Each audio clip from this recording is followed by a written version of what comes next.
Good afternoon, and thanks for joining us. I'm here with Lord Commander Dunn, also affectionately known as hmm B. Malachi Dunn on Amazon. He is a fantasy author, and he has four series so far in the works called the Perion Chronicles, the Dragonlord Annals, the Dark Queen, and the Bloodied Crown.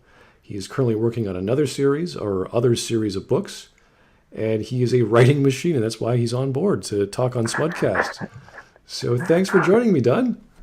Yeah, I'm very happy to be here. Thank you. Okay, so first off, anyone knows anything about you, what kind of books do you write? So I mostly write fantasy books. I've been a big fan of fantasy ever since I watched the animated Lord of the Rings movies as a child, and I watched the actual Lord of the Rings movies and just fell in love with the genre.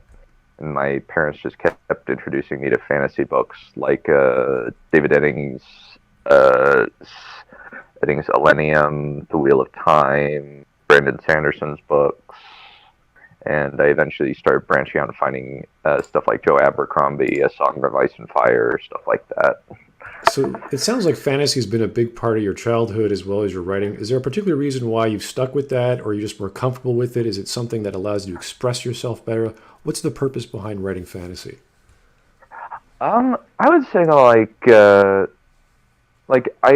I've just kind of always liked it just as a genre because I can kind of create my own. In terms of my writing, I can create my own world, and I can create the parameters and the rules that aren't necessarily bound to this world or maybe even the rules of um, any previous world that has been seen. And I just really love that concept. Also, I just love the medieval period. It's very, very fascinating to me what how people lived back in that at time, how interactions worked, how the politics worked, how the battles were fought. All that stuff is endlessly intriguing to me.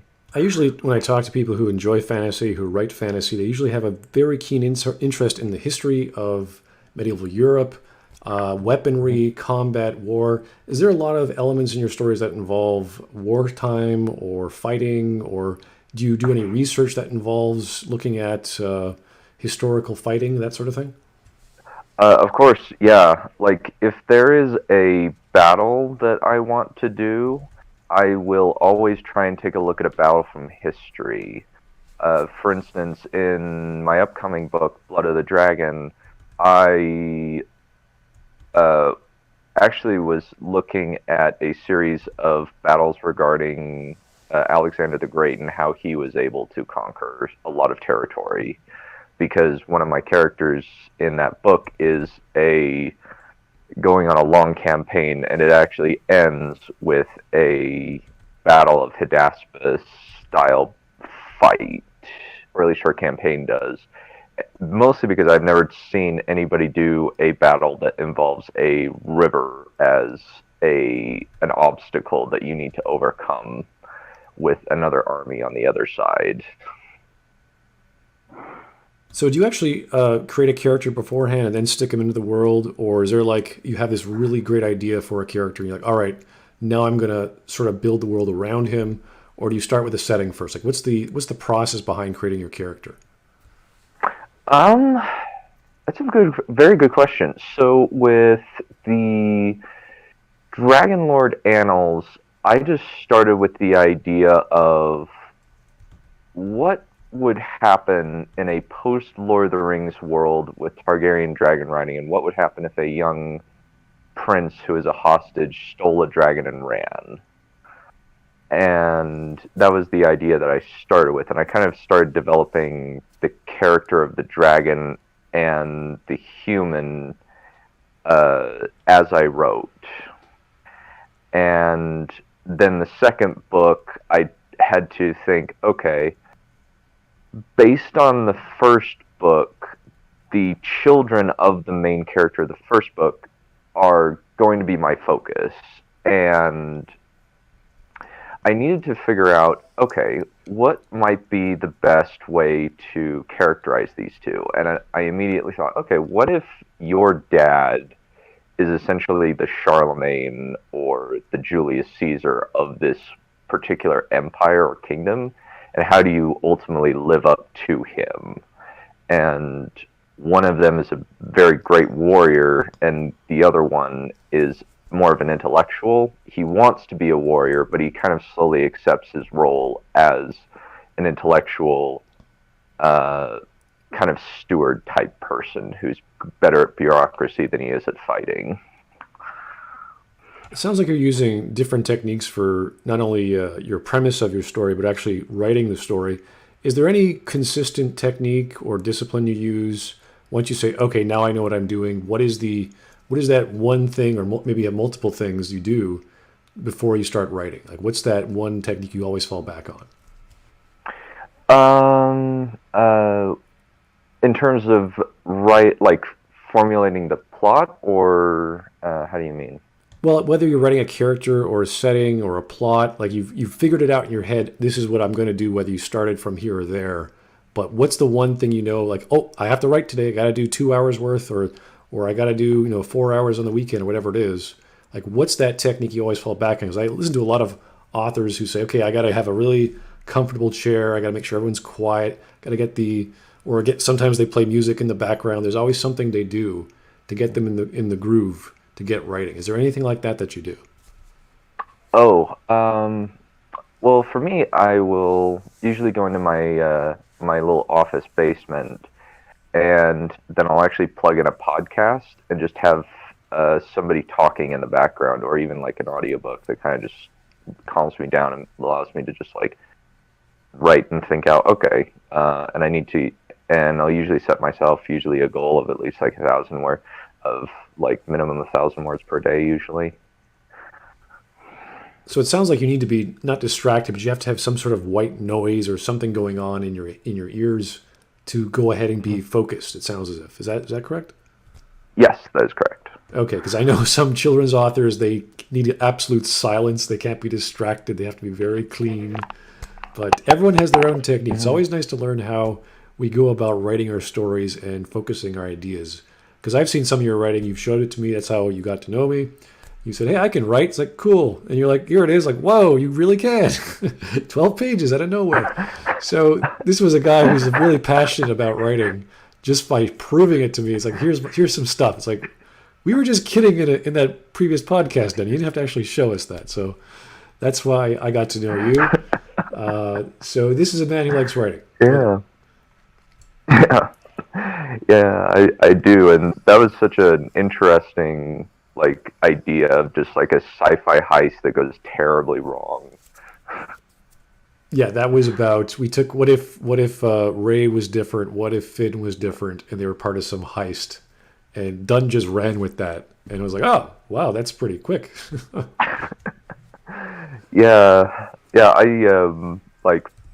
I really wanted to be on here and like prove on that specific thing, and like I'm just glad that you've kept me around, kind of like that stray dog that just came into the room, into the house. And it's like, hey, I can do a few tricks. It's like, oh, I can keep him.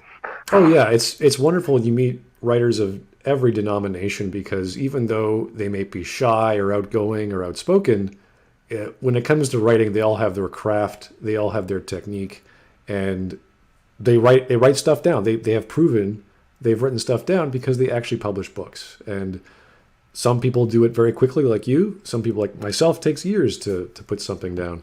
So it's just a matter of dedication and passion, and everything else is details and technique and your tastes and your preferences and your manners and all the details that make you on the page. It's a beautiful thing. So with all this wonderful stuff you enjoy, you're obviously very passionate, you're very skilled, you're very quick. What are some of your goals with your writings? I know you've been writing for a while now. You got 7 books out there at least. What is one of your goals next? What are you trying to do?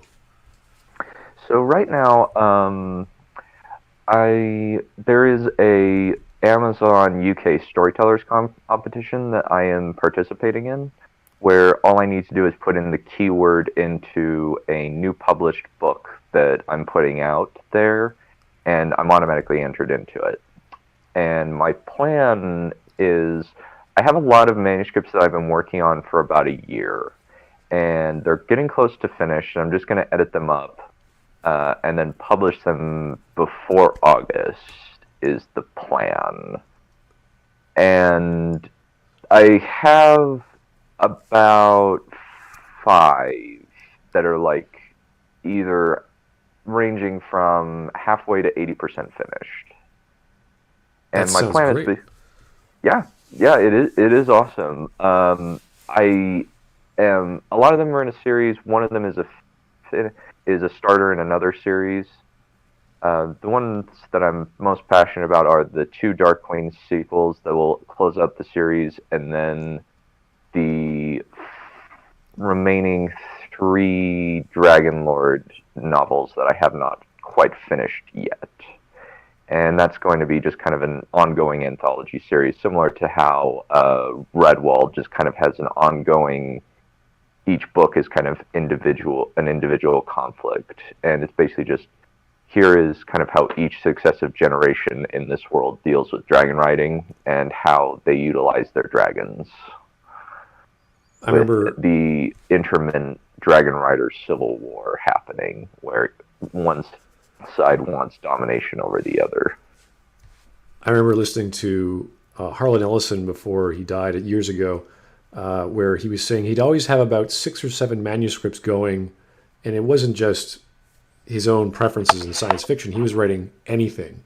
So he says every writer that he's ever met always has a few manuscripts on the go. It's never just one story. Hello?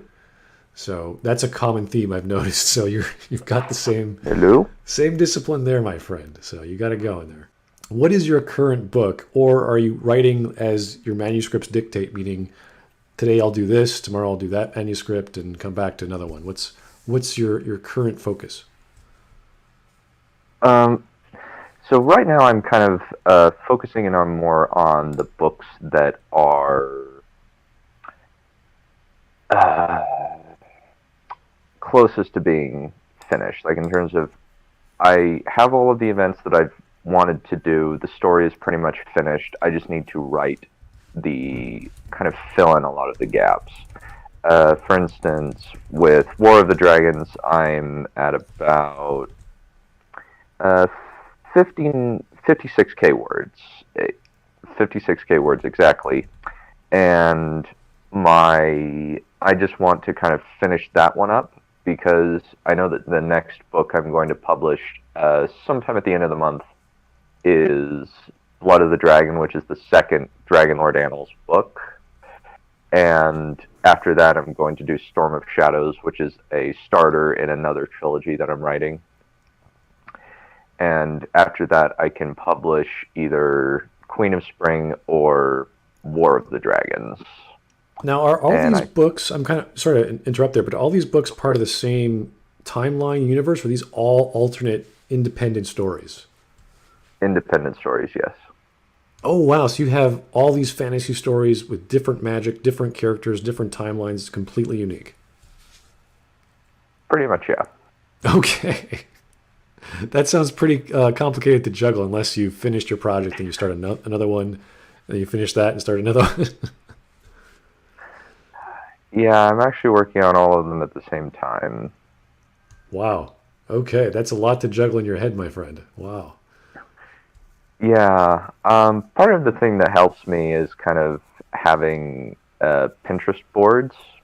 I will usually use them to create like a cast list, and I'll be able to kind of play the characters off of each other in my head using actors or actresses or even musicians as character models so that I can keep things straight in my head. That's I'll try and use different ones. Interesting way of using social media to keep your ideas organized when you're writing so much in multiple universes. That's I know you introduced that to myself. I was like, that's clever. I just don't know how I'd use that. And then you're like, oh, I use it all the time. Like, what? Wow.